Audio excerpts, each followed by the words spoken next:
नमस्कार, देख रहे हैं सीएनबीसी आवाज और यह है आवाज अड्डा।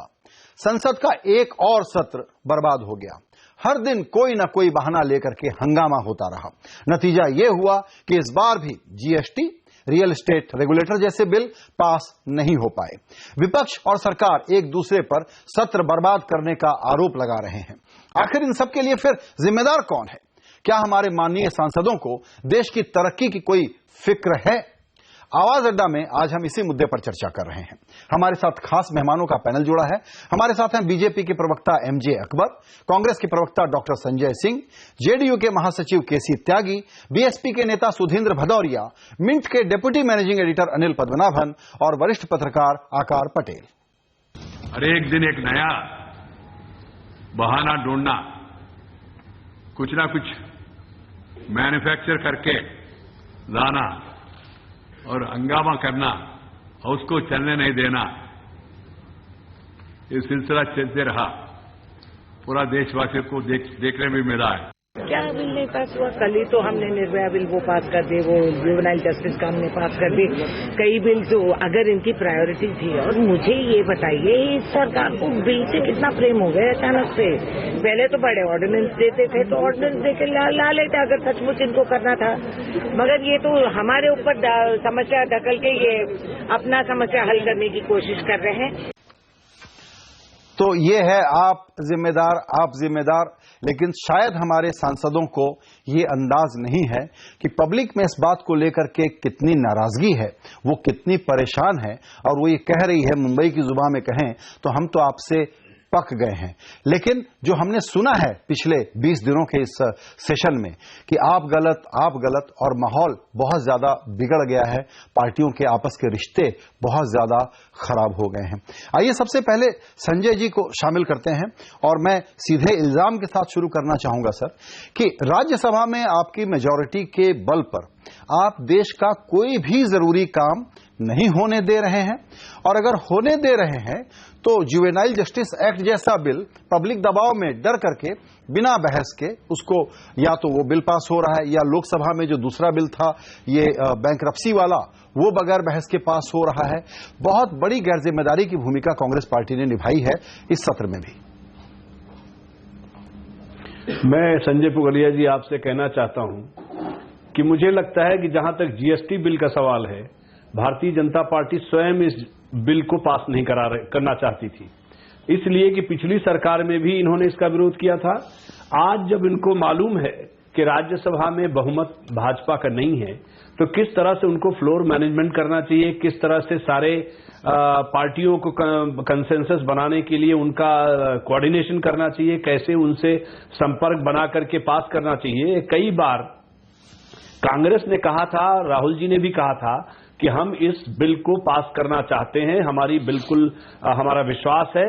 लेकिन अगर जब कंसेंसस बनाना हो और बहुमत न हो सरकार का, तो हर पार्टियों की राय भी लेकर के उनकी चीजें भी इनकॉर्पोरेट करना चाहिए। हम 3 मुद्दों को उसमें डालना चाहते थे, तो इनका क्या काम था कि इनको इकट्ठा करके इसको मानना चाहिए था और सारी पार्टियों को इकट्ठा करके इसका बहुमत बनाना चाहिए था। ये सारा चीज नहीं किया। आज जहां तक बहुत चर्चा कर रहे हैं, भाजपा चिल्ला रही है कि कोई चलने नहीं दे रहा है, हाउस नहीं चलने दे रहा है, तो भारतीय जनता पार्टी ने भी 2010 में, 12 में, 2013 में कि ये आप पुरानी गलतियां या उनके सहयोग को याद दिला करके अपनी भूमिका को जस्टिफाई करते हैं। अन्याय है सर। नहीं संजय जी, ऐसी बात नहीं है। हम वो नहीं कह रहे हैं। कल उनका भी रोल था, आज हमारा रोल है। आज हमारा केवल इतना कहना है संसद में और संसद के बाहर कि जो इन्होंने कह करके सरकार में ये लोग आए थे, जो इन्होंने प्रॉमिस किया था देश को, जो इन्होंने संसद में बातें कही थी, आज उसको लागू करने की भी तो इनकी जिम्मेदारी है। आज भारत देश में, समाज में क्या हो रहा है, कहां पर मध्य प्रदेश में क्या हुआ, गुजरात में किस तरह से इनका नॉर्मल चुनाव में नीचे जा रहे हैं, बिहार में जो हश्र हुआ, दिल्ली में जो हश्र हुआ, मध्य प्रदेश में बाई इलेक्शन में जो हश्र हुआ, आज ठीक है सर, लेकिन है। आप लोगों को लॉ मेकर कहा जाता है। संसद की एक भूमिका है, एक काम है, जिस संसद को हम कहते हैं कि ये सबसे ताकतवर सार्वभौम सत्ता वाली जगह है इस लोकतंत्र में, वो इतनी बेअसर हो जाए, ये इसको लेकर के लोगों की नाराजगी, मैं सच बता रहा हूं सर, बहुत ज्यादा है। आइए थोड़ा सा चर्चा को थोड़ा सा खोलते हैं संजय जी। अनिल पद्मनाभन, इतने बड़े बड़े एजेंडा, हमारी भाषा जो है वो बड़ी बोरिंग हो गई है।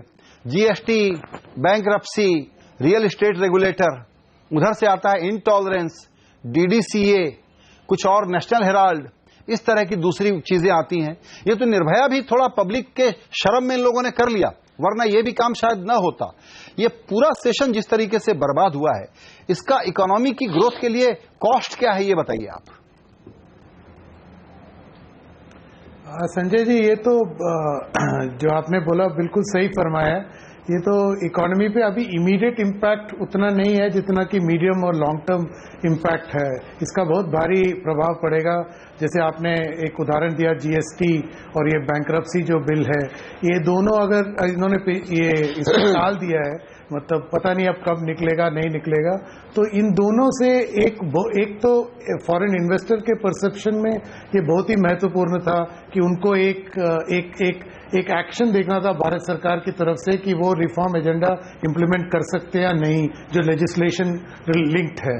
तो वो तो नहीं हो पाया, तो वो से एक झटका होगा फॉरेन इन्वेस्टमेंट पे। और ग्लोबल स्थिति आप जानते हो कितनी जल्दी बिगड़ रही है अभी, और वो बिगड़ी ही जा रही है। और उस माहौल में भारत का एक्सपोर्ट्स आप देखिए पिछले 8 महीने से गिर रहा है, तो ग्लोबल इकोनॉमी सही स्थिति में नहीं है। तो डोमेस्टिक इकोनॉमी को संभालना एक बहुत ही महत्वपूर्ण बात है। अब उसमें ऐसे जो स्ट्रक्चरल रिफॉर्म जो हम कहते हैं, जैसे जीएसटी हो या बैंकरप्सी कोड हो, बैंकरप्सी बिल हो, ये अगर आप नहीं कर पाए तो आप डोमेस्टिक इकोनॉमी का, जैसे कि गाड़ी का इंजन हो, आप उसको ढंग से मेंटेन नहीं करोगे तो रुकावट होगी, मतलब आपका नुकसान होगा। तो डेफिनेटली इसका घाटा होगा। शॉर्ट रन में उतना नहीं, वो सेंटिमेंट पे है, बट मीडियम लॉन्ग टर्म पर निवेश पे जरूर असर पड़ेगा। बिल्कुल। इसके पहले कि मैं अकबर साहब के पास जाऊं, आकार पटेल का भी एक ओपनिंग रिमार्क लेना चाहिए कि विंटर सेशन के पहले मानसून सेशन भी कुछ इसी तरीके से निकला था।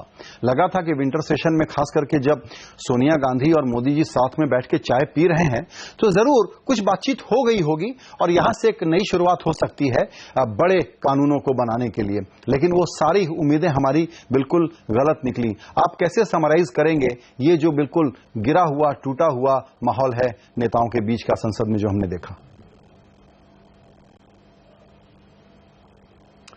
ये कोई नई बात नहीं कि विपक्ष जो है हमेशा कोई काम आप मुझसे पूछ रहे हैं या किसी और से पूछ पार्लियामेंट में? अकबर साहब, मैं आकार पटेल से पूछ रहा हूं, जवाब दे रहे हैं। अभी आता हूं सर आपके पास। जी आकार। पार्लियामेंट में शोर हंगामा करना ये टैक्टिक है, ये कोई स्ट्रैटेजी नहीं। आपका आप जो कमजोर हो, आपकी आवाज कोई सुन नहीं रहा हो, तो ये एक टैक्टिक है जिसकी बेसिस पर, जिसकी बुनियाद पर आपकी आवाज सुनाई दे। कांग्रेस का मसला ये है कि उसके पास कुछ कहने के लिए है नहीं। इसीलिए जैसा कि आपने कहा, एक दिन सुषमा जी का है मसला, एक दिन वीके सिंह साहब का, एक दिन वसुंधरा राजे, एक दिन हेरल्ड, एक दिन दादरी वगैरह वगैरह। तो कोई स्ट्रैटेजी दिखाई नहीं दे रही। तो सिर्फ ये कि शोर हंगामा करना, गवर्नमेंट का काम रोक देना, ये लॉन्ग टर्म स्ट्रैटेजी नहीं है और ये चलेगी नहीं। जी बिल्कुल। अकबर साहब, आप से पहला सवाल मेरा ये होगा कि ये बैंकरप्सी बिल को एक मनी बिल बना करके लाया गया है। अभी इन्होंने आकार ने टैक्ट और स्ट्रैटेजी की बात कही। हमको लगता है सर ये जुगाड़ है और इसमें सरकार के लोग खुश हो रहे हैं। वो कह रहे हैं कि देखा हमने क्या क्रिएटिविटी की है, क्या इनोवेशन दिखाया है। राज्यसभा में अब ये रोक नहीं पाएंगे इस बिल को। सर ये चीजों को, प्रक्रियाओं को सरकमवेंट करने का नया तरीका गलत है सर। लॉन्ग टर्म में यह भी नुकसान वाला है। बैंकरप्सी बिल मनी बिल कैसे हो सकता है? भाई ये डिसीजन जो है, पहले बैंकरप्सी बिल मनी बिल है कि नहीं, ये कॉन्स्टिट्यूशनली ये डिसीजन स्पीकर लेते हैं और लोकसभा के स्पीकर लेते हैं। ये कॉन्स्टिट्यूशन में है, उनका अधिकार है।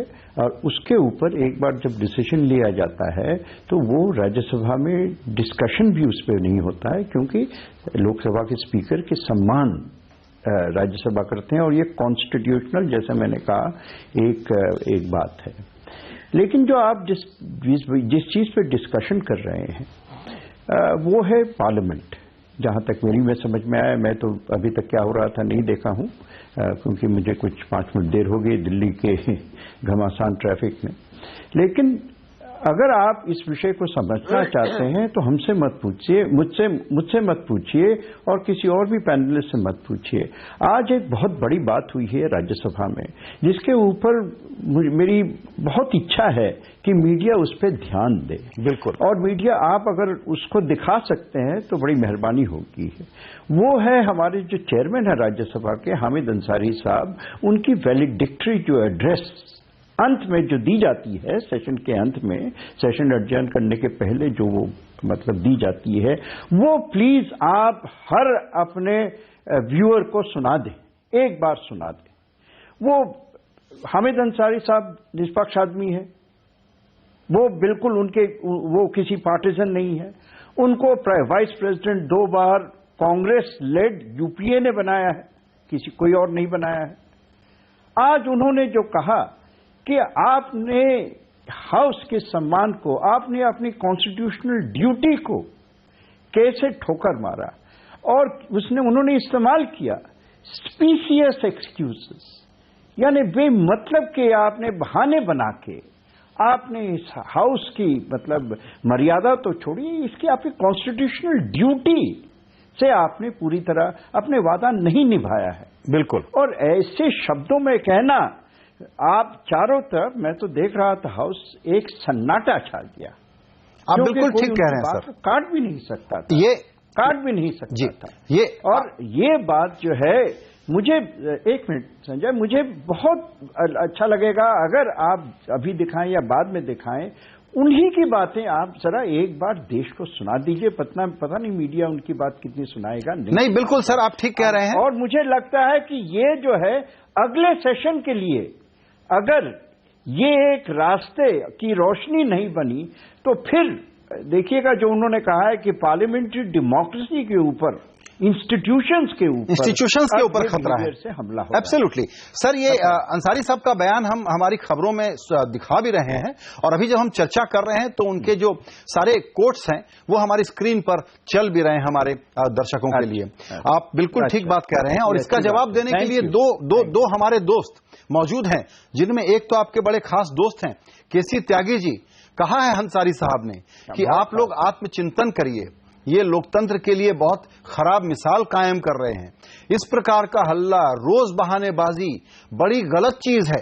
शायद इसको इंस्टिगेट करती होगी कांग्रेस पार्टी, लेकिन त्यागी जी आप बहुत मुखर हैं राज्यसभा में, बहुत बुरी बात है। अंसारी साहब की बात को गंभीरता से लेना चाहिए, और मुझे लगता है कि आपको एक संजीदा सफाई देनी चाहिए। हमारे अकबर साहब दोस्त भी हैं और राज्यसभा में साथ साथ भी हैं, और अभी हमने डॉक्टर अंबेडकर की 125वीं जयंती भी मनाई है और संविधान दिवस भी मनाया है, जिसमें संविधान का राज कायम होगा, जहां भावनाओं के ऊपर तर्क जो हैं वो वजन रखेंगे, माने जाएंगे। इनके आधा दर्जन मंत्री हैं जिनके अनकॉन्स्टिट्यूशनल, एंटी कॉन्स्टिट्यूशनल स्टेटमेंट है। अभी तय हुआ था कि संविधान सम्मत राज चलेगा। मोहन भागवत जो जिनके स्वयंसेवक प्रधानमंत्री हैं, अकबर साहब नहीं है, अच्छा भी है, उनका वक्तव्य है कि अब राम मंदिर बनने का वक्त आ गया। तो विवाद किस लिए होता? असल में ये कोई एलीट क्लास का डिबेटिंग क्लब नहीं है पार्लियामेंट। एब्सोल्युटली। सोसाइटी के अंदर जो जो तूफान उठ रहे हैं उसका मैनिफेस्टेशन है, उसका ये मिरर है ये। और ये गूंगी बहरी बनकर के पार्लियामेंट नहीं रह सकती है। ये डॉक्टर लोहिया थे, इसमें अटल बिहारी वाजपेयी थे, मधु लिमय थे, ऐसे डांगे थे, वीके कृष्णा मेनन थे, तो तब भी अब से ज्यादा मुखर बहस तब होती थी। लेकिन 320 जिलों में सूखा पड़ा है, 60 लाख के करीब आदमी बुंदेलखंड से पलायन कर गए हैं। किसका मेक इन इंडिया है? किसके लिए मेक इन इंडिया? तो सर ये मुद्दा उठाते आप लोग, न कि 1 लाख नहीं, 1 लाख उठाते, 1 लाख करोड़ रुपए की। हाँ, उठाइए। आप WTO में जा रहे हैं, WTO में जा रहे हैं, जहां पर विकसित देश भारत में किसानों पर इनको मिनिमम सपोर्ट प्राइस आगे से नहीं दो, ऐसा करके प्रस्ताव दिए जा रहे हैं जो पब्लिक डिस्ट्रीब्यूशन सिस्टम है 25% से ज्यादा एफसीआई एक्वायर ना करे, बाकी मार्केट के, तो भाई ये बहस है, माफ करना, आप लोगों के नजरिए डिफरेंट है और आपका पॉइंट ये है कि ये हम लोगों के डिफरेंट नजरिए, एलीट लोगों की डिबेटिंग सोसाइटी नहीं है, समाज के मुद्दे हैं तो उठेंगे। और एक मुद्दे का आपने जिक्र किया, अयोध्या और यूपी का संदर्भ है। बीएसपी नेता सुधींद्र भदौरिया भी हमारे साथ हैं।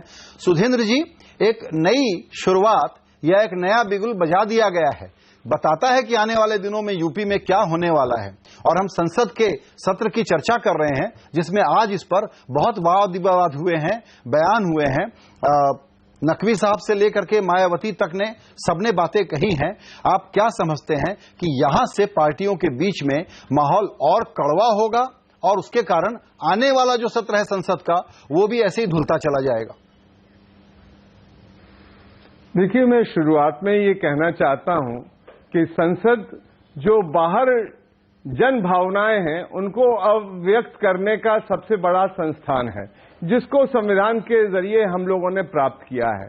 तो इस संसद में अगर हम बहस नहीं करेंगे और उन बातों को पुरजोर तरीके से नहीं उठाएंगे, जब मंत्री कह दें दलितों को जलाए जाने पर और ये कह दें कि वो उस तरह से जैसे कुत्ते के ऊपर आपने पत्थर फेंक दिया, और ये बातें हमने अगर पुरजोर तरीके से उठाई तो ये कहा जाए कि हम संसद के अंदर उसको चलने नहीं दे रहे हैं, तो मैं समझता हूं इससे ज्यादा दुखद कुछ हो नहीं सकता।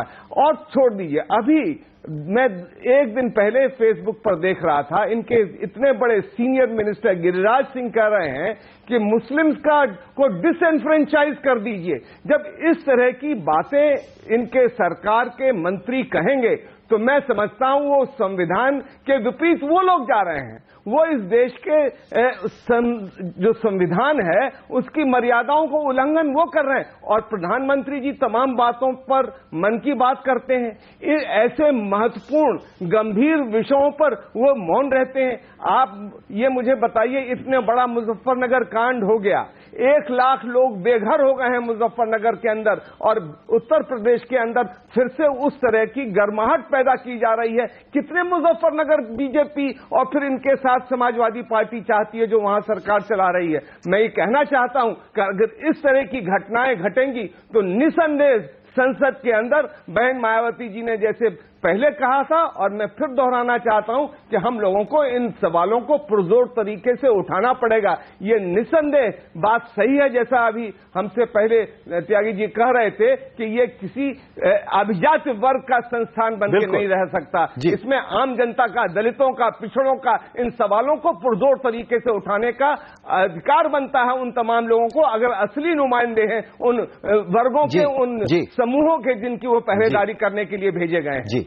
सर, अकबर साहब आपके पास आऊंगा। आपने इनकी तकरीर सुनी, मैं इसी को थोड़ा आगे बढ़ाना चाहता हूं कि देश का मुद्दा ग्रोथ, गरीबी और बेरोजगारी हो, जब ऐसे में वीएचपी वहां पर शिलाएं लेकर के पहुंचे और उसके बाद एक एक मंत्री उसको जस्टिफाई करें, आपके सांसद बयान दें और कहें कि अरे 92 से हो रहा है, आपको पता नहीं है, आप कह रहे हैं कि अभी हो रहा है। ये माहौल को और बिगाड़ने का काम नहीं है तो क्या है? और इसको आपके मंत्री मुख्तार अब्बास नकवी भी समर्थन दे रहे हैं। हमको लगता था कि वीएचपी कर रही है, बीजेपी अपने को थोड़ा डिसोसिएट करेगी, बिल्कुल डिसोसिएट नहीं कर रही है। आप इसको कहना चाहते हैं कि ये केयर ऑफ बीजेपी है, आप कहना चाहते हैं कि बीजेपी का आशीर्वाद प्राप्त है। और मुझे याद है अकबर साहब, अयोध्या के मामले में आपकी निजी राय क्या हुआ करती थी? मैं तो समझता था कि केसी त्यागी और हमारे दूसरे मित्र ही तकरीर दे रहे हैं। अफसोस आप भी तकरीर दे रहे हैं। आजकल अकबर साहब को ये बातें अच्छी नहीं लगती हैं। जन भावनाएं को जो है उनको व्यक्त कर रहा हूं सर। समझ में आती है बात, मैं समझ में आती है। आपको याद है मेयर आप 1992 में अयोध्या गए थे? मैं आपको जरा पूरी कार्रवाई समझाता हूं जी। और मैं पार्लियामेंट में हर समय जितना हो सके मैक्सिमम समय बैठता हूं, सुनता हूं, बोलता कम। आपने जो जो इश्यूज उठाए हैं, ड्राउट का हो, WTO का, WTO के ऊपर सिर्फ आज बात हुई क्योंकि स्टेटमेंट हुआ। इन सब इश्यूज पे पूरी तरह डिबेट होनी चाहिए थी। पूरी हर जो स्टेटमेंट आपने, हर इश्यू पे पूरी तरह डिबेट होनी चाहिए थी, जिसमें हर पार्टी का हर रिप्रेजेंटेटिव जो भी आपकी प्रतिक्रिया हो, जो भी आपकी समस्या हो, उसके ऊपर डिबेट होना चाहिए था। इस डिबेट को कौन रोका था? इस डिबेट को बार बार कौन पार्लियामेंट में उठ के, आपको पता है चेयर ने सारे पार्लियामेंट में क्या कहा? मैं शब्द इस्तेमाल करूंगा तो वो अनपार्लियामेंट्री लगेगा कि वो चेयर ने इस्तेमाल किया। वो लोग रोज जो है बहाने बना के दिन में 6 बार, 7 बार, 5 बार बहाने बना के वेल को घेर लेते थे, हूट करते थे बच्चों की तरह हूट करते थे। आपके पास सारा टीवी रिकॉर्डिंग होगा, जरा दिखाइए पार्लियामेंट में क्या करते थे। और उनकी समर्थन केसी त्यागी करते हैं, उनकी समर्थन आप करते हैं। हाँ, इतना मैं जरूर कहूंगा कि जितनी और पॉलिटिकल पार्टीज हैं उनमें इतनी जरूर पॉलिटिकल समझ थी कि उन्होंने कांग्रेस को आइसोलेट कर दिया। किसी और पॉलिटिकल पार्टी ने सीपीएम तक ने ये जो कांग्रेस में कर रहा था, मैं समझता हूं क्या लफ्ज इस्तेमाल करूं, ज्यादती तो कम लफ्ज है, जो कर रहा था किसी ने उसका समर्थन किया, सब अपनी जगह पे बैठे। लेकिन सबको मिलकर कहना चाहिए था कि जिन इश्यूज पे केसी अभी उठा रहे हैं उस पे पूरा तो डिबेट हो कि किसी के एक कमेंट से ही सब शांत हो जाएगा या सब मान लेंगे। सर आज चलिए, आपने अयोध्या की बात की, अयोध्या का जवाब मुख्तार अब्बास नकवी ने पूरी तरह दे दी। उन्होंने कहा, जरा उसको भी दोहराते आप, जो उन्होंने पार्लियामेंट में कहा कि सरकार की क्या इस पे नीति है, क्या पॉलिसी है। उन्होंने कहा, सरकार ने कहा है कि हम सिर्फ कोर्ट का फैसला मानेंगे, बस, और वहीं पर बात खत्म हो गई। बहुत शुरू में त्यागी जी भी उसको विषय को उठाने वाले थे, साफ खुलासा कर दिया कि ये गवर्नमेंट की नीति है, जो कोर्ट का फैसला होगा सुप्रीम कोर्ट में होगा, जब फैसला आएगा, जो फैसला आएगा वो सरकार मानेगी। और ये पोजीशन कांग्रेस की भी है, मैं समझता हूं ये पोजीशन मुलायम सिंह यादव की भी है, ये पोजीशन केसी त्यागी जी की पार्टी की भी है, सबकी ये पोजीशन है। तो इसमें तो ऑल पार्टी अलायंस होनी चाहिए, एग्रीमेंट होनी चाहिए। आप वीएचपी को भी विवाद बना देते हैं। आप वीएचपी कोई विवाद की बात नहीं सर, आप वीएचपी के कोई विवाद की बात वीएचपी के कार्यक्रम का समर्थन करते हैं क्या? अगर कोई एक संस्था कर रहा है, कोई एक बाहर का संस्था कर रहा है, तो आप उस संस्था के बारे में आप जो मर्जी है कहिए, आप पार्लियामेंट क्यों रोक रहे हैं? सर, पार्लियामेंट को WTO पे बात तो करने दीजिए। सर, आपसे ये पूछ, वो कहीं और की संस्था है, बाहर की संस्था है। आप वीएचपी का कोई रिप्रेजेंटेटिव पार्लियामेंट में नहीं है। आप वीएचपी के समर्थन करते हैं। बुंदेलखंड की अभी बात कर रहे हैं। मैं ये जोश आपका देखना चाहता था पार्लियामेंट के अंदर कि कितना बुंदेलखंड की तरफ है आपको। सर, मेरा सवाल सिर्फ एक स्टेटमेंट देखे ना, पूरा डिबेट करते कहते कि मैं 2 दिन की डिबेट चाहता हूं। सर, आप कांग्रेसियों को कहते कि मैं 2 दिन की डिबेट चाहता हूं। सर खामोश रहो। केसी त्यागी इस बात का जवाब देंगे, लेकिन मेरा एक बड़ा छोटा सा सवाल आपसे है, और उसके बाद आपने जो सवाल उठाया उसका जवाब मैं संजय सिंह से लूंगा। वो ये है कि आप वीएचपी के इस कार्यक्रम का समर्थन करते हैं, मानते हैं ये सौहार्द बढ़ाएगा, आप कानून का अपना टेक्निकल स्टेटमेंट जो सुप्रीम कोर्ट का है वो दे करके बैठे रहें, और वीएचपी जो है वहां धीमे धीमे मंदी आंच पे ध्रुवीकरण कराता रहे, जिसका फायदा बीजेपी को लगता है कि उसको होगा। संजय नहीं, ऐसी बात नहीं है। वो एक कोई और संस्था है। वीएचपी जो है अपनी एक संस्था है। जहां तक सरकार का मामला है, जहां तक पार्लियामेंट में सरकार का मामला है, बहुत खुलासा कर दिया, बहुत साफ कह दिया। उसमें आप कहते तो लीडर तो वो कहते थे, किसी से भी आप चाहिए वो कह देते, और वो मैं बात दोहराना चाहता हूं। वही हमारा ठीक है सर, फेयर है ना। संजय सिंह जी, कभी ये बहाना कभी वो बहाना लेकर के लगातार विपक्ष ने आपको आइसोलेट किया। मैं कहना चाहता हूं संजय पुगलिया जी, मैं कुछ कहना चाहता हूं। सुधींद्र जी, 1 मिनट आपके पास आ रहा हूं, लेकिन अभी चूंकि एक कड़ी चल रही है चर्चा की, तो उसमें संजय सिंह का एक जवाब ले लिया जाए। संजय जी, दरअसल मैं कह रहा हूं, सिर्फ अपनी तुनक में आकर के इस सत्र को बर्बाद करने का सबसे बड़ा जिम्मा जो है वो कांग्रेस पार्टी का है। अजीबो गरीब मुद्दे उठा करके संसद को जिस तरीके से बाधित किया गया, संजय जी, मैं आपसे यही कहना चाहता हूं कि मैं MJ अकबर भाई हमारे पुराने मित्र हैं। अकबर भाई अब जय श्री राम हो गए हैं, बहुत अच्छी बात है। लेकिन मैं ये कहना चाहता हूं, याद दिलाऊंगा उनको, संसद democracy is of the people, by the people, for the people. हम पब्लिक से कैसे संसद को अलग रख सकते हैं? एक तरफ माननीय प्रधानमंत्री जी कहते हैं कि हम 120 करोड़ लोगों को ताकत देना चाहते हैं, उनको साथ लेके चलना चाहते हैं, और उनके मंत्री कोई दूसरा स्टेटमेंट दे रहे हैं, सांसद उनका कोई दूसरा स्टेटमेंट दे रहा है, और समाज में वातावरण खराब कर रहा है, गर्म कर रहा है। समाज में हमारे यहां लॉ एंड ऑर्डर की प्रॉब्लम पैदा हो जाती है। एक छोटी सी घटना से मुजफ्फरनगर में और भी इस तरह से घटनाएं में लोग मार दिए जाते हैं, उसका असर संसद पे नहीं पड़ेगा क्या?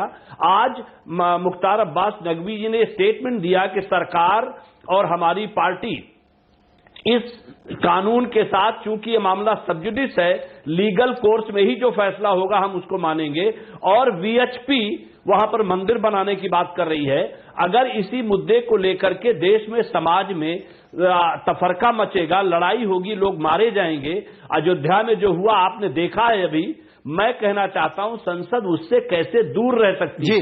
आज केसी त्यागी जी ने भी बात सही कही कि आज देश में तमाम सारी चीजें हो रही है। जीएसटी की बात आपने कहा कि पारित नहीं हो रहा है, मैं कह रहा हूं भाजपा स्वयं नहीं चाहती जीएसटी पास हो।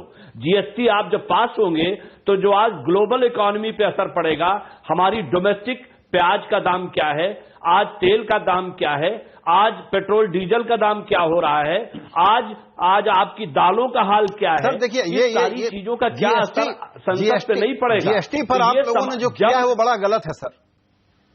नहीं, हमने जो किया है बिल्कुल सही किया है। हमारा अधिकार है कि हम वही करेंगे प्रजातंत्र में, हमारे संसद के अंदर। सर आपको पता है कि जीएसटी, समाज में देश पे इफेक्ट पड़ रहा है, हम उसकी वकालत जरूर करेंगे, उसको जरूर तरजीह देंगे। जीएसटी सबसे बड़ा एंटी करप्शन टूल है। जीएसटी 1 से 2% जीडीपी को बढ़ाने वाला टूल है। मोदी जी ग्रोथ डिलीवर कर देंगे, ये डर है आपको, इसीलिए उनके वादों को पूरा करने से रोकने के लिए आपको पता है कि जीएसटी सबसे बड़ी चीज है। सर चर्चा जारी रहेगी, मजबूरी है एक छोटा सा ब्रेक लेकर के लौटेंगे और मेहमानों के इस शानदार पैनल से बातचीत जारी रहेगी।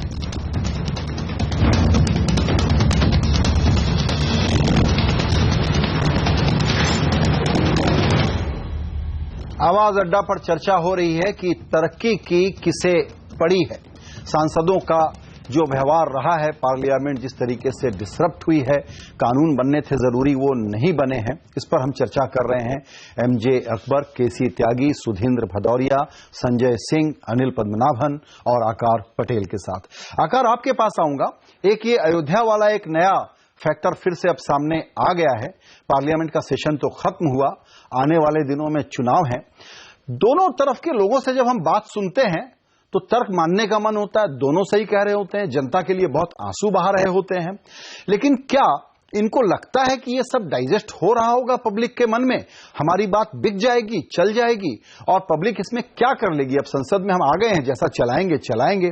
और अयोध्या ने माहौल को और बिगाड़ दिया है, यानी कि सभी पार्टियों के बीच में राजनीतिक कटुता और बढ़ेगी। ऐसे में आगे का राजनीतिक नक्शा आपको कैसा दिखता है आकार? भाजपा ने पहले भी सौगंध खाई थी कि वो कुछ नहीं करेंगे वहां पर अयोध्या में, वो तोड़ दी उन्होंने। 2000 जाने गई हमारी हिंदुस्तानियों की। तो ये मैं मानता नहीं कि भाजपा का कोई हाथ नहीं है इसमें। जैसे यूपी का चुनाव करीब आएगा, वैसे वीएचपी, आरएसएस, भाजपा, हिंदुत्ववादियों के जितने भी गुट हैं, कुछ ना कुछ काम वो करेंगे। जैसा कि मुजफ्फरनगर में हुआ था, जैसा कि दादरी में हुआ, गाय का मुद्दा आएगा, बीफ का मुद्दा आएगा। ये सब चीजें हम 20-25 सालों से देख रहे हैं कि आती रहती हैं। हाँ, ये ठीक है कि अब भाजपा कंट्रोल में है सरकार के, तो ये कहती रहती है उनके प्रवक्ताओं से कि इन चीजों में कोई हाथ नहीं है हमारा, लेकिन है। और मेरा ये मानना है कि इन चीजों से भाजपा को नुकसान नहीं होता कि यूपी में, बिहार में, उन राज्यों में जहां पर हिंदुत्व हावी है, वहां पर इसका फायदा ही होता है। तो ये हमें मान के चलना होगा कि जब भाजपा कहती है कि हम सौगंध खाते हैं कि हम कोर्ट का हम कोर्ट को मानेंगे, हम कोई ऐसा काम नहीं करेंगे जो भारतीयों को नुकसानदेही हो, तो ये मानना थोड़ा मुश्किल है। जी बिल्कुल। क्या? इसमें एक पॉइंट अनिल पद्मनाभन आपसे लेना चाहूंगा, क्योंकि वो भी इतना ही क्रिटिकल है। कई मैक्रो इकोनॉमिक फैक्टर अच्छे दिख रहे हैं, तो सरकार कहती है कि भाई हम तो ठीक ठाक काम कर रहे हैं, और देखिए कितनी एफडीआई आने वाली है। यह भी एडमिट कर लिया गया है कि पब्लिक इन्वेस्टमेंट जो थोड़ा बहुत आएगा, डोमेस्टिक प्राइवेट इन्वेस्टमेंट आना नहीं है, लेकिन एफडीआई के फ्लड गेट खुल सकते हैं। ऐसे में अब जो पॉलिटिकल डिस्कोर्स सेट हो गया है, जो माहौल बिगड़ गया है, और उसमें अयोध्या जो पोटेंशियली एक बहुत बड़ा इशू बन सकता है, उसको देखते हुए आप इस तरह के लोगों से लगातार बात करते हैं, देशी विदेशी इन्वेस्टर्स, वो क्या कहते हैं? क्या उनको नई फिक्र हो रही है, या ये सब वो फैक्टर इन करके चल रहे हैं?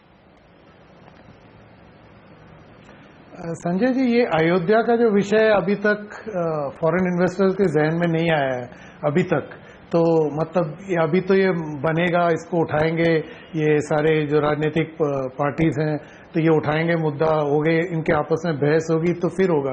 अभी जो उनका जो फिक्र है वो यही है कि रिफॉर्म्स को लेके कुछ नहीं हो रहा। आपने जो देखा पिछले 20 मिनट के बहस में, सब एक पॉलिटिकल स्पीच दे रहे हैं ना, कैंपेन स्पीच दे रहे हैं संसद में आके, संसद के बाहर, तो इतने ये तो पूरा व्यवहार और कड़वा होते जा रहा है। तो जैसे आप आकार ने बोला कि ये और बिगड़ेगा इसको लेके, ये अयोध्या विषय को लेके, मैं और जैसे अकबर जी ने कहा WTO पे डिस्कशन ही नहीं किया इन्होंने लोकसभा में, राज्यसभा में हल्का सा किया।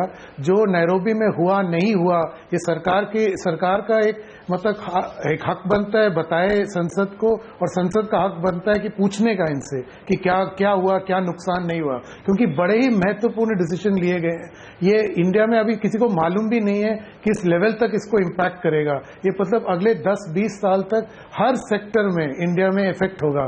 ये बहुत ही महत्वपूर्ण बात है। अब इस पे तो चर्चा हुआ नहीं, अब हर विषय पे चर्चा हो रहा है। अब आप कह रहे हो अयोध्या उठा रहे हैं, अब एक एक मुद्दा गोल्ड पोस्ट मूव करे जा रहे हैं, तो ये हमें समझ नहीं आ रहा है बाहर से। तो फॉरेन इन्वेस्टर जो देखेगा वो यही देखेगा कि इंडिया का फोकस जो है ये आर्थिक विषयों पे नहीं है। मैं तो आपने शुरू में ही कह दिया कि 3 बिलों में इनका कंसेंसस आ गया, वो मान गए, लेकिन बाकी आर्थिक जो भी बिल आया उसको उन्होंने नकार दिया, नहीं तो टाल दिया। तो ये खुद ही एक नैरेटिव निकल रहा है, एक मतलब हमारे सामने जो पब्लिक के सामने है, मीडिया के सामने एक उभरता हुआ नैरेटिव आ रहा है जो अच्छा नहीं है, और वही फॉरेन इन्वेस्टर भी देख रहा है। केसी त्यागी जी, आपने शिकायत तो की कि इन मुद्दों पर चर्चा हमने कोशिश की, नहीं हुई। अकबर साहब की शिकायत है कि WTO जैसे मुद्दों पर जिस प्रकार से बातचीत होनी चाहिए, बड़े बड़े मुद्दे हैं, उस प्रकार से आप लोग करने में इंटरेस्टेड ही नहीं है। आपने की होगी व्यक्तिगत रूप से। बात हम कर रहे हैं विपक्ष की। आप विपक्ष के एक बड़े नेता हैं, तो मैं चाहता हूं कि पूरे विपक्षी व्यवहार के बारे में आप बात करें कि इतना डिस्ट्रक्शन, इतने बहाने, और जैसा अभी ये कह रहे हैं अनिल कि आप लोग गोल पोस्ट शिफ्ट करते हैं, दोनों साइड के लोग गोल पोस्ट शिफ्ट करते हैं एक, और वो मुद्दे उठाते हैं जो आप सोचते हैं कि पॉलिटिकली वोटर को लुभाएगा, तो लगातार उसको सेल करते हैं। और आपको तो पता है वोटर जब पलट के मारता है तो कैसा मारता है। सर, विपक्ष को जो रोल निभाना चाहिए, आजकल पब्लिक इस पर भी बहुत नजर रखती है और इस बात का बहुत बुरा मानती है कि आपकी कोई अकाउंटेबिलिटी ही नहीं है कि आप संसद को ऐसे डिस्टर्ब करते रहेंगे। त्यागी जी, देखिए, मेरे मित्र अकबर जी राज्यसभा में हैं, मेरे ही ध्यान आकर्षण प्रस्ताव पर बहस शुरू हुई और मैंने इनिशिएट की थी सूखे पर, बाढ़ पर और रूरल डिस्ट्रेस पर। मैं पद्मनाभन साहब को भी, संजय जी आपको भी, और आकार जी तो खैर लिखते रहते हैं, बताना चाहता हूं रूरल डिस्ट्रेस की वजह से जो आपका मैन्युफैक्चर है, चाहे स्कूटर हो, मोटरसाइकिल हो, ट्रैक्टर हो, उसमें 20% की कटौती हुई है, नहीं खरीद पाया। आप हमारे गांव की क्रय शक्ति समाप्त होगी, नंबर 1। नंबर 2, पद्मनाभन जी कह रहे थे जो रेटिंग तय करती है कंपनी आपकी मूडीज, उसने कहा नहीं, देश में जो है इन्वेस्टमेंट का अच्छा माहौल नहीं बन रहा है। आपके रिजर्व बैंक के गवर्नर हैं रघुराम राजन साहब, बड़े वर्ल्ड बैंक के भी वो बड़े प्रतिनिधि रहे हैं, उन्होंने कहा नहीं, इस तरह के माहौल से देश में इन्वेस्टर्स आने से भागते हैं। तो ऐसा नहीं है कि इन चीजों का फर्क नहीं पड़ता। हमारी पार्टी ने GST पर पहले दिन कहा कि हम 100% सपोर्ट करते हैं जी। 49% जो इंश्योरेंस में था उसको हमने सपोर्ट किया, लेकिन मैं आपसे ये भी कहना चाहता हूं कि रिफॉर्म पे भी बहस होनी चाहिए। ये जो समृद्धि के कुछ टापू आप बना रहे हो, मैं कहना चाहता हूं जब इस देश में सबसे ज्यादा GDP सबसे पीक पर थी, उस समय देश में सबसे ज्यादा असमानता थी, जो अनइक्वलिटी थी सोसाइटी के अंदर। मैं आपसे ये भी कहना चाहता हूं कि पीक पर जब थी आपकी अर्थव्यवस्था, इस देश में गरीब और भूखे लोगों की तादाद भी सबसे ज्यादा थी। लेकिन भाई आप लोग हो, सिस्टम पूरा आपके हाथ में है। आप दिन भर जीडीपी का गांव वाले का क्या करोगे जिसकी क्रय शक्ति आपने समाप्त कर दी? नहीं सर, ऐसा नहीं है। नहीं, त्यागी जी, जीडीपी उस बात को समझाने का एक सिंपल सी कसौटी है कि 1% जीडीपी बढ़ने का मतलब होता है 30 लाख लोगों की गरीबी दूर होना। आप चाहते हैं कि हम इस भाषा में समझाएं? 2009 में क्यों नहीं हुई? नहीं, 2009 में क्या हुआ था जी? 2009 में इस देश के अंदर डॉक्टर मनमोहन सिंह के नेतृत्व में सबसे ज्यादा एनीवे ये एक बात हुई, मैं आ रहा हूं, लेकिन देखिए ये बातें तो करनी पड़ती हैं, कर रहे हैं आप लोग। लेकिन संजय जी प्लीज जी, देश का विकास होगा, कोई एंटी नेशनल आदमी होगा जो एक चाहेगा चाहे मोदी जी के नेतृत्व में विकास हो, हमें क्या नुकसान है? देश तो ऊंचा बढ़ेगा। लेकिन क्या इन नेताओं संजय जी से आप इनसे पूछ लीजिए। अभी आप लोग विपक्ष के यहाँ तीन खास मेहमान हैं। अकबर साहब, सरकार की तरफ से 3:1 का रेशियो है, उनको पूरा समय दिया जाएगा। लेकिन 2 छोटे कमेंट मैं लेना चाहूंगा ब्रेक में जाने के पहले, और फिर हम अकबर साहब के पास जाएंगे। संजय सिंह जी, आप लोग सूखे का बड़ा मसला, रूरल डिस्ट्रेस का बड़ा मसला, इसको उठाने के बजाय क्या उठाते हैं? आप उठाते हैं नेशनल हेराल्ड, आप उठाते हैं वीके सिंह ने क्या बोला, संजय जी, आप प्रॉम्प्ट करते हैं कीर्ति आजाद को कि भाई थोड़ा बोलो। क्या करते हैं सर आप लोग पार्लियामेंट में? नहीं संजय जी, आप ये बात गलत कह रहे हैं। नेशनल हेराल्ड हमारा कभी इशू नहीं था, ये सिर्फ मीडिया का और भाजपा का इशू था। हमारा केवल इशू एक डिसरप्शन आपका इशू था कि इसमें नहीं, मैं आपको बता रहा हूं, स्पष्ट कर रहा हूं, नेशनल हेराल्ड में अगर पूरा मुद्दा देखिए, उसमें कहीं भी एक पैसा किसी के पास गया नहीं है, एक पैसे की प्रॉपर्टी कहीं नहीं गई है, कहीं भी किसी को कोई अनुचित लाभ नहीं हुआ है। आज हमारा विरोध केवल एक था कि जब पहले ईडी ने इस केस को क्लोज किया था, दोबारा से रीओपन करके खुलवा करके, और यही तो संजय जी, सॉरी, 1 रुपए की आपने बात की, करता हूं संजय जी, नहीं, यही तो बीजेपी आपसे कह रही है कि डीडीसीए में जो भी कुछ हुआ उससे अरुण जेटली जी का संबंध नहीं, 1 रुपए का उनको फायदा नहीं, वो आपके लिए मुद्दा है, और आपके यहाँ 1 रुपए पर आप आर्गुमेंट देंगे। मैं कह रहा हूं कि एक ईडी ने जब गलत इस पर जांच करने की बात कही, तो मेरा कहना था कि सरकार का अनुचित उपयोग करके, दुरुपयोग करके इस मुद्दे को ऊंचे लाया गया पर्सनल वेंडेटा दिखाने के लिए। नेशनल हेराल्ड हमारा न कभी मुद्दा था है न है, आज उसमें कहीं भी कोई एक पैसे की बात नहीं निकाल सकता। मैं कहना यह चाहता हूं कि आज जो डिसरप्शन था, आज अगर कोई भी चीज हुई, हालात बिगाड़ने का काम सरकार कर रही है जी। हालात जब बिगड़ते हैं और अंदर वो चाहते हैं कि हमारे सारे बिल पास हो जाएं। आज अभी केसी त्यागी जी ने कहा कि मार्केट में हालात क्या है, दाल का दाम क्या है, तेल का दाम क्या है, सब्जी का दाम क्या है, ये सब गरीबों को इफेक्ट करता है। और इस हालात में जीएसटी पास कराना चाहते हैं, कहते हैं भाजपा स्वयं इसको पास नहीं करना चाहती। वो जानते हैं कि जैसे ये पास होगा वैसे पहले महंगाई बढ़ेगी। आज इसको सरकार झेल नहीं पा रही है, देश के हालात को। लोग किचन में, जो गरीब लोग हैं, आज गांव की हालत देखिए।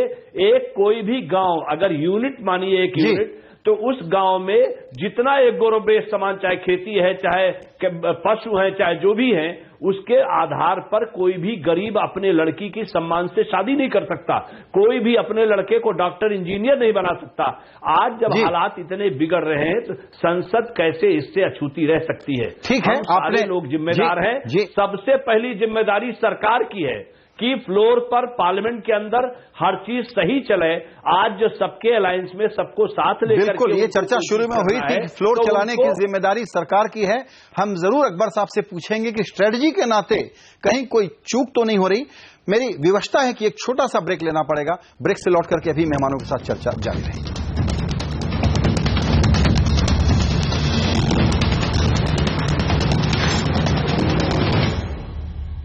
सीएनबीसी आवाज अड्डा पर चर्चा हो रही है संसदीय गतिरोध और राजनीतिक परिस्थितियां जो बिगड़ रही हैं सरकार और विपक्ष के बीच में, संवाद का माहौल जो बिगड़ रहा है। अकबर साहब के पास आते हैं। सर, आपने चर्चा सुनी दो मुद्दे रखना चाहता हूं कि जब पार्लियामेंट्री अफेयर्स मिनिस्टर, भले ही रूलिंग पार्टी का होता है, वो ही विपक्ष पर इल्जाम लगाने लग जाए तो बात आगे कैसे बढ़ेगी। और दूसरी बात, जब मालूम है कि माहौल ऐसा है और सरकार के पास कोई रास्ता नहीं है सिवाय इसके कि विपक्ष को साथ में लेकर के चला जाए, तो रोजाना आप छापा मारेंगे और कहेंगे कि आइए बात कर लो, ऐसे तो होता नहीं है। खराब स्ट्रेटजी का इल्जाम है सर। देखिए, आपके सवाल मेरे समझ में नहीं आते हैं।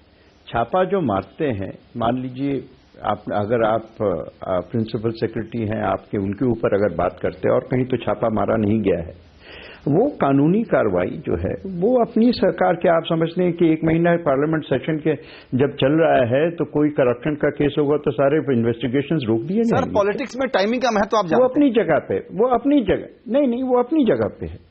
दूसरी बात, आपने यहां पर मैं जरा जवाब देना चाहता हूं। अभी मैं बहुत लंबा सुना कि प्राइस राइज ये है, वो है, दुख है, रूरल डिस्ट्रेस है। हमारे मित्र कांग्रेस की तरफ से आए, वो कह रहे थे।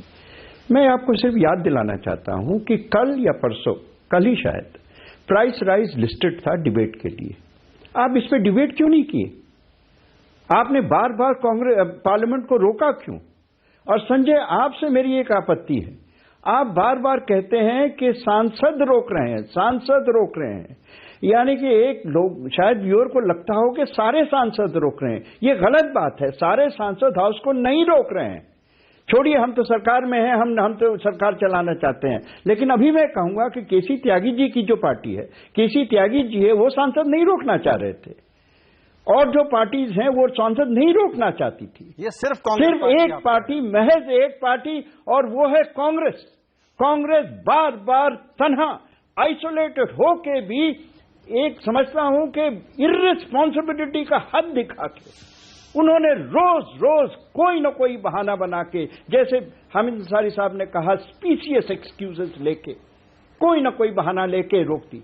आज वो कह रहे हैं कि नेशनल हेराल्ड पे वो उठा नहीं रहे थे। 3 दिन ऐसा हुआ कि नेशनल हेराल्ड के ऊपर ही सांसद नहीं चला। नेशनल हेराल्ड का मुद्दा क्या आपको बताएं? बॉम्बे का जो जमीन है, शेड्यूल्ड कास्ट का अस्पताल के लिए वो जमीन रखा गया था, वो ये मैं कहां पढ़ा हूं, हिंदू का अखबार 3 दिन पहले, उसमें मैं पढ़ा हूं। वो जमीन जो शेड्यूल्ड हॉस्पिटल के लिए था, उस जमीन को हटा के कन्वर्ट करके पहले तो पार्टी को दे दिया, नेशनल हेराल्ड को दे दिया, और फिर वो बहाना बनाया कि वहां पर म्यूजियम बनेगा या पता नहीं क्या बनेगा, और अब कमर्शियल स्पेस बन गया है। संजय जी कह रहे हैं कि एक पैसा कोई लेना देना है। ये तो उसको हड़प करने की काम अभी हो रही है। संजय जी, अभी भी नॉट फॉर प्रॉफिट ऑर्गेनाइजेशन बनाने की प्रक्रिया चल रही है। 21 जनवरी को, संजय जी, 21 जनवरी को इन्होंने एजीएम बुलाया। दो बात, अकबर साहब जो मुद्दा उठा रहे हैं, ये भी बहुत लोग पूछते हैं, आपसे मैंने पहले भी पूछा है। मैं ये सब इश्यूज नहीं उठाता अगर उस तरफ से मैं ये बातें नहीं सुनता। मेरा सिर्फ एक कहना है, संजय जी, मैं कहना चाहता हूं, केसी जी ने उठाया, जोड़ना चाहूंगा संजय पुगलिया, हमारे बीएसपी के मित्र ने उठाया, हर चीज सही है, हर इश्यू को उठना चाहिए। ठीक है, बिल्कुल। अभी त्यागी जी और संजय जी के पास जाऊंगा, लेकिन उसके पहले अब वक्त है सुधींद्र जी का। बड़ी खुशी होती मुझे बड़ी खुशी होती अगर आप हर बात पे चर्चा करके दिखा देते देश को कि सरकार गलत है और आप जो कह रहे हैं सही है। सरकार की तरफ से भी लोग डिबेट करके एक्सपोज करते, और पार्लियामेंट इसी के लिए ही बना है कि हम दोनों तरफ से उठ के अपनी अपनी बात कहें। बिल्कुल, डिबेट करके एक्सपोज करते, न कि डिबेट करके एक्सपोज करते, न कि आपको मैं एक और बात बताता हूं। आप कहते हैं आपने बात नहीं की, आपने इल्जाम लगाया कि सरकार बात नहीं करती है। मैं आपको सिर्फ एक उदाहरण देना चाहता हूं। लंच पे कांग्रेस लीडर्स को बुलाया गया जीएसटी बिल्स पे, उन्होंने बहाना किया कि खड़गे साहब जो है कुछ और कर रहे हैं, लंच पे नहीं मिलेंगे। और चलिए अब तो लंच खा लिया, जब खड़गे साहब आएंगे तब तो हम लंच पे बात करेंगे। ये बहाने बनाने की बहानेबाजी है। एक मिनट, आपको सुधींद्र जी नहीं करना है, आपको देश का प्रोग्रेस नहीं चाहिए, देश की तरक्की नहीं चाहिए। सुधींद्र जी, मैं तो समझता हूं कि politics of vengeance upon the people of India आप कर रहे हैं। ये क्या सुधींद्र जी, दरअसल एक बहुत सही सवाल उठा रहे हैं अकबर साहब कि सिर्फ कांग्रेस है जो गड़बड़ कर रही है, आप लोग कभी कभी उसमें उलझते हैं, कभी कभी अपनी पोजीशन लेते हैं और उनसे अलग भी राय रखते हैं। और लगता है क्या कि इस मामले में अब आप लोगों को भी नॉन कांग्रेस अपोजिशन जो है उसको रीथिंक करने की जरूरत है? सुधींद्र जी देखिए, संसद कोई ये पहली बार नहीं बैठी है। संसद जब चलती है तो कुछ प्रेसिडेंट्स भी हैं, और प्रेसिडेंट्स आज के नहीं हैं, 65-70 साल के लगभग ये प्रेसिडेंट्स हैं इस देश की संसद के और बाहर के भी हैं।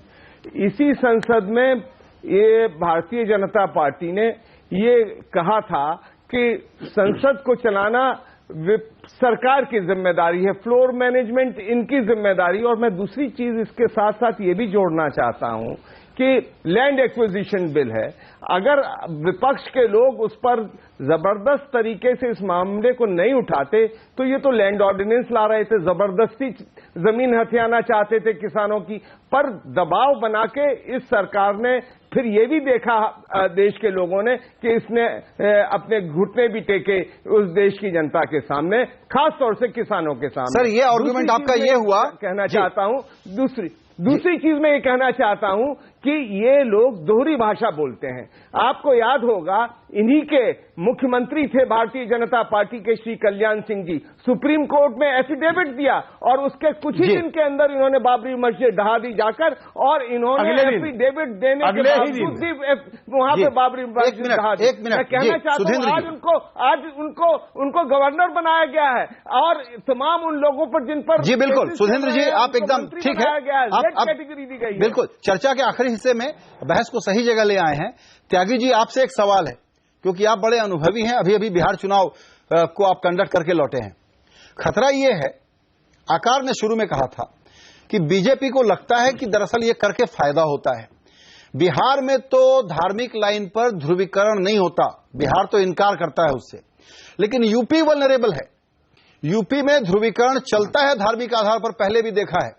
तो बीजेपी इलेक्टोरल पॉलिटिक्स के गेम में है, गेम खेलेगी सर, लेजिटिमेट काम है उसका। त्यागी जी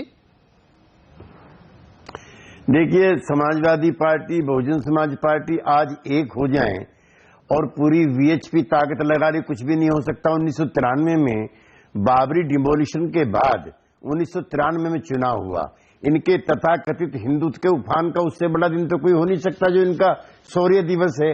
उसके बाद जब दोनों पार्टियां मिल गई थी तो हार गई थी। अब इन्होंने 8 साल के बाद तो 84 कोसी परिक्रमा 8 साल के बाद की, और उस मौसम में की जिस मौसम में उसको करने का रिवाज नहीं है, क्योंकि उससे पहले चुनाव था लोकसभा का, अब विधानसभा का चुनाव आ रहा है। बिहार में तो समाजवादी पार्टी त्यागी जी बीजेपी के साथ मिली हुई थी। संजय जी, बिहार में त्यागी जी समाजवादी पार्टी तो बीजेपी के साथ मिली हुई थी। थोड़ा सा सीएनबीसी आवाज पर इस चर्चा को हम लोग फॉरवर्ड लुकिंग बनाने की कोशिश कर रहे हैं पॉलिटिक्स पर। आखिरी 1 मिनट लूंगा मैं गवर्नेंस एजेंडा पर। संजय जी, आप यूपी वाले हैं, कांग्रेस वहां पर एक, बुरा मत मानिएगा, फ्रिंज प्लेयर है, लेकिन सबकी बड़ी इच्छा है बीजेपी को रोकने की। तो मायावती समर्थन मांगे या ना मांगे, मुलायम सिंह जी समर्थन मांगे या ना मांगे, आप लोग समर्थन डिक्लेयर कर दीजिए, सारे गैर बीजेपी वोटों को एक तरफ पड़ जाने दीजिए। करेंगे क्या? नहीं, मैं आपको एक बात बता दूं। अकबर भाई ने कहा कि कांग्रेस सबसे ज्यादा खराब कर रही है, भाजपा बहुत अच्छा कर रही है। मैं एक ही लाइन बोलना चाहता हूं कि आजादी दिलाने के समय तो उस समय भाजपा कोई थी नहीं, आजादी कांग्रेस ने दिलाया और देश में 50-55 साल से ज्यादा राज किया। आज 18 महीने पहले ये लोग बहुत लंबी चौड़ी बातें करके आए और उसके बाद अच्छी खासी बहुमत के साथ भारत में सरकार में है। लेकिन इसी 18 महीने में दिल्ली में क्या हुआ, बिहार में क्या ठीक हुआ, है, आपने अपना पॉइंट रखा। मध्य प्रदेश के बाई इलेक्शन में क्या हुआ, गुजरात में लोकल इलेक्शंस में क्या हुआ, आज इससे ये पता चलता है कि ये लोग कैसा कर रहे हैं। जी बिल्कुल। इमरजेंसी आखिरी वर्ड की सबसे ज्यादा बदनाम कांग्रेस को किया। सर, आपने पॉइंट रख दिया अपना। 70 से 80 2.5 साल के बीच में ही कांग्रेस वापस आई 80 में। मैं कहना ये चाहता हूं कि उत्तर प्रदेश चुनाव जीतने के लिए ये शिला का काम चल रहा है, लेकिन शायद अकबर भाई भूल रहे हैं कि पटाखा एक बार दगाया जाता है, जो दग जाता है पटाखा दोबारा नहीं चलता। ठीक है, आपने अपना पॉइंट रखा।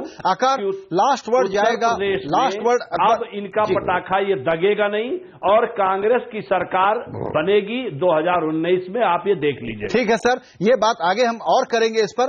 अभी आखिरी वर्ड, लास्ट वर्ड अकबर साहब को जाएगा, लेकिन आकार, कोई आशा, उसका कोई आधार कि पॉलिटिकल पार्टियां गवर्नेंस के मुद्दे पर लौटेंगी या यहां से पॉलिटिकल कलह बढ़ने ही वाली है? आकार नहीं, देखें, कांग्रेस के पास कोई डिबेट करने वाला है नहीं। राहुल जी बोल नहीं पाते, सोनिया जी, खड़गे जी को हिंदी नहीं आती, 2-3 लोग हैं उन 44 में जो बोल पाते हैं। खड़गे जी हिंदी नहीं बोल पाते, ये बोलना, ये कहना उचित नहीं है। लोकसभा में खड़गे जी बहुत अच्छी तरह से हिंदी बोल रहे हैं और कांग्रेस को मौका नहीं दिया जाता। मुझे नहीं लगता कि ये रिमार्क उचित है। चलिए, आकार पॉइंट ये है कि पॉलिटिकल डिस्कोर्स, बिल्कुल ठीक बात है आपकी, पॉलिटिकल डिस्कोर्स सार्थक रास्ते पर आएगा या सिर्फ ये अनर्गल प्रलाप होंगे? इसमें एक बात है कि जो 2014 में कैंपेन ट्रेल पर जो मोदी जी का रौद्र रूप था, वही रूप हमको देखने में आता है। बिहार में भी देखने को आया, जिस जुबान का उन्होंने इस्तेमाल किया है लालू जी के लिए, कैंपेन मोड में है, जारी है। तो कैंपेन मोड में है, नम्रता नहीं लाते डिबेट में, तब तक opposition Anil Padmanabhan campaign mood में रहते हैं। वो अनिल पद्मनाभन मानते हैं बजट सेशन को लेकर के कोई उम्मीद की जाए कि सिर्फ बजट पास तो हो जाएगा, बाकी कोई रिफॉर्म का काम नहीं होना? अनिल, मुझे तो नहीं लगता, इतना कड़वा माहौल बन चुका है तो मुझे तो नहीं लगता। तो आपको भी इसकी कोई खास उम्मीद? कहना चाहता हूँ ये कि आपने ये अयोध्या जो भी मुद्दे उठाए आपने, इसका प्रभाव शायद जरूर होगा, नहीं होगा, लेकिन भारत बदल चुका है। ये आप इन लोग ये सारे बिल्कुल ठीक कहा, भारत बदल चुका है। मेरा वक्त, ये बोलते नहीं होंगे, माफ करिएगा, एस्पिरेशन जो है, बिल्कुल मेरा वक्त खत्म हुआ, वरना ये बात सही है कि एस्पिरेशनल इंडिया कैसे किसको कहां मारेगा पता नहीं। लेकिन सर, आकार ने इसको समराइज किया है। अकबर साहब, आखिरी सवाल, बिल्कुल 10 सेकंड मेरे पास बचे हैं सिर्फ। कैंपेन मोड में जाना बंद कर दें, बहुत हो गया, गवर्नेंस पर लौटें, ये समरी है आकार पटेल की।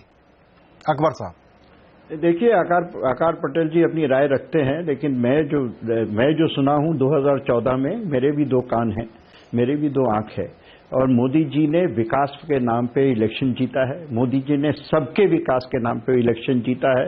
मोदी जी सबके विकास के नाम पे गवर्नेंस करते हैं, सुशासन करते हैं। जी बिल्कुल, मोदी जी का एक ही लक्ष्य है और इसी पे हर इलेक्शन जो है वो लड़ेंगे। कोई इलेक्शन आदमी हारता है, कोई जीतता है। कोई ऐसी स्थिति नहीं होती कि एक पॉलिटिकल पार्टी हर इलेक्शन जीतती है। ना कांग्रेस कभी जीती थी, ना कोई और पार्टी जीतने वाली है। हमारी डेमोक्रेसी बहुत ही इंटरेस्टिंग और बहुत ही बढ़िया डेमोक्रेसी है। ये सब चलते रहेंगे, लेकिन जहां तक हमारे गवर्नेंस का लक्ष्य है वो बड़ा विकास सीधा है। सबका विकास, सबका साथ, डेवलपमेंट और खास तौर पर नौजवानों के लिए नौकरी, शांति देश में और नौकरी नौजवानों पे। देखिए, हम अगले सर, मेरा वक्त बिल्कुल खत्म हुआ, इसीलिए आपकी बिल्कुल खत्म हो गए। आपकी इजाजत के साथ आज का फ्लेवर है, चूंकि वो सबका साथ, सबका विकास, कीर्ति आजाद को छोड़ करके। मेरा वक्त खत्म हुआ। सभी मेहमानों का चर्चा में शामिल होने के लिए बहुत शुक्रिया। नमस्कार।